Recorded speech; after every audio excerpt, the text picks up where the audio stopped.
देखी के रंगावा के कपता रे अंगावा काहे के करा तनी फूल जी।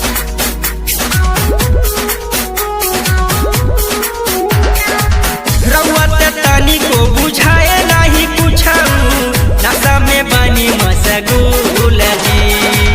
तगया कवारी जन घुसाई पिचकारी भले ऊपरा से डाली थोड़े थोड़े रागी जानी लहंगा भितरिया सिहरे बदन पूरे पूरे रागी जानी लहंगा भितरिया सिहरे बदन पूरे पूरे रागी जानी लहंगा भितरिया।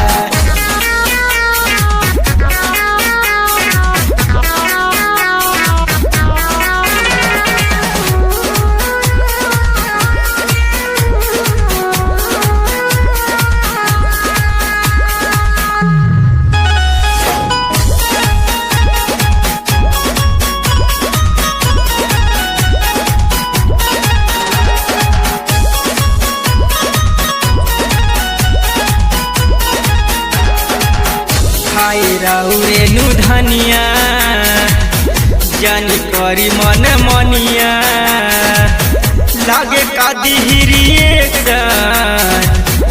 हमर कोमल बदनिया। अरे छोड़ी ना का करबनी ए जी हई राउ रेनु धनिया जानी करी मन मनिया लागे कादी हमर कोमल बदनिया। कमरी कमनी हमर कारी नाना दानी नाता धैली ही बाजारा में चोर रागी जानी लहंगा भितरिया सिहरे बदन पूरे पूरे रागी जानी लहंगा भितरिया सिहरे बदन पूरे पूरे रागी जानी लहंगा भितरिया।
रमेश नगर दिल्ली।